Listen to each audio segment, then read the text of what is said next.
दोस्तों नमस्कार।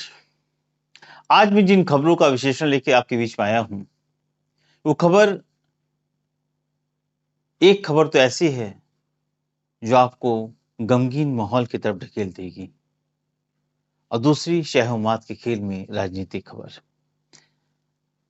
इसके पहले कि मैं खबरों के विश्लेषण की डिटेल्स में जाऊं, मैं आपसे एक विनम्र निवेदन करूंगा कि अगर अभी तक आपने हमारे इस वीडियो को सब्सक्राइब नहीं किया, प्लीज सब्सक्राइब करें और लाइक करें और जो भी सुझाव हो हमारे कमेंट बॉक्स में अवश्य दें।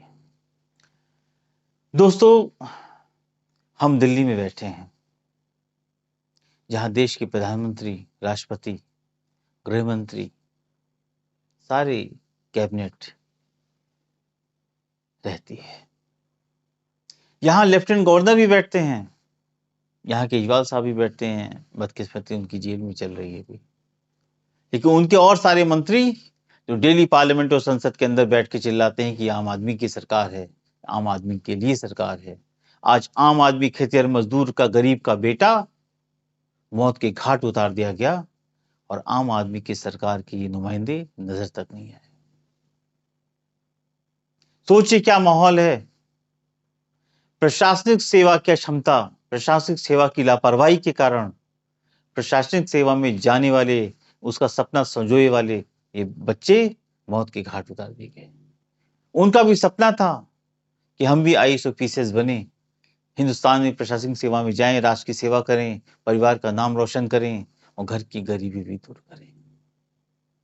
लेकिन उसी प्रशासनिक सेवा के अधिकारियों की लापरवाही के कारण आज ये बच्चे मौत के घाट उतार दिए गए। लापरवाही, आप सोचिए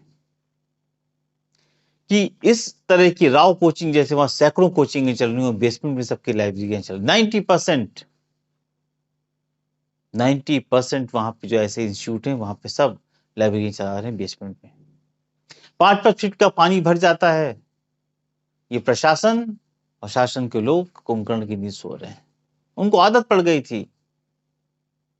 और हालांकि कोई भी फायर ब्रिगेड जैसी चीजें, फायर की सेफ्टी जैसी चीजें वहां अवेलेबल नहीं थी, कोई इमरजेंसी गेट नहीं था। बच्चों को मौत को जो है मौत के मुंह में झोंक दिया गया था और बच्चों की मौत हो गई। कहा जाता सीवर का पानी रोड से बेसमेंट के अंदर चला गया और 12 फीट तक भर गया।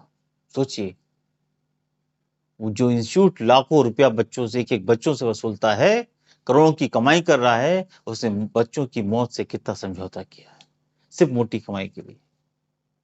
कुछ नहीं हुआ, ये होगा भी नहीं। 2-4 गिरफ्तारियां होंगी, बाद में फिर ये कोचिंग चलती रहेंगी।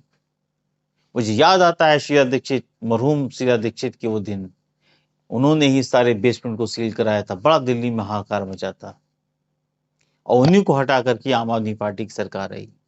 अगर आज ये बेसमेंट सील होते तो इन बच्चों की मौत नहीं होती, ये बच्चे जिंदा होते।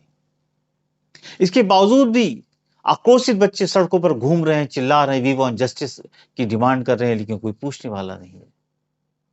3 मौतें बताई गई हैं, लेकिन इन बच्चों का कहना है, मैं इस बात की पुष्टि नहीं करता, इन बच्चों का कहना है कि मौतें बच्चों की काफी ज्यादा हुई हैं, प्रशासन ने अभी तक नहीं बताया। यद्यपि हम मानते हैं कि 3 मौतें जो हुई वही प्रशासन बताया है, इन बच्चों की बातों पर जब तक कोई एविडेंस नहीं होगा तब तक विश्वास नहीं किया जा सकता और हम ना ही दिल्ली सारा इसकी पुष्टि करता है। लेकिन दोस्तों, कितनी कितनी बड़ी बात है ये, जो बच्चे बेचारे, जिनकी परिवार को लाखों रुपया खर्च करके यहाँ पे आईएएस प्रशासन, पीपी और पीसीएस की तैयारी कर रहे थे, वो बच्चे एक झटके में उनकी मौत हो गई। उन माँ बाप से पूछिए, जब उनको पता चला होगा कि 25 साल की, 24 साल की उनकी बेटी, जिसको कि आईएएस बनने का सपना संजोया था, उस बच्चे की मौत हो गई। और बताया जाता है कि एक श्वेता यादव है, 24 या 25 साल की बेटी है जिसकी मौत हुई है, उसकी चाचा रात 3 बजे से वहां वेट कर रहे थे और कल दिन बजे तक उनके बच्चों को उसका चेहरा तक नहीं दिखाया गया। ऐसी मानवता, क्या होगा पता नहीं।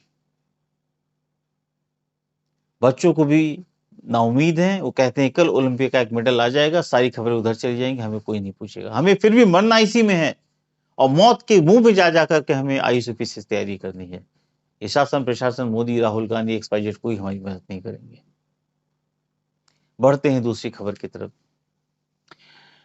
लखनऊ का जो तपिश है, राजनीतिक तपिश और बढ़ती जा रही है। यद्यपि सीएम, डिप्टी सीएम सारे लोग दिल्ली में दरबार लगाए बैठे हैं कि शायद कुछ निपटारा हो जाएगा।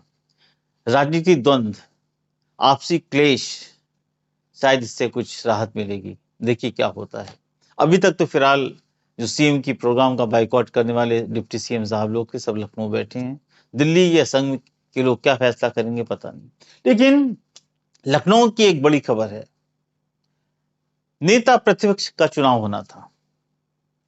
उम्मीद की जाए थी शिवपाल यादव या सरोज जैसे लोग अपोजिशन लीडर बन जाएंगे, लेकिन अखिलेश यादव ने यहां वो ट्रम्प कार्ड चला है जिससे कि भारतीय जनता पार्टी के लोग भी सांसद में हैं।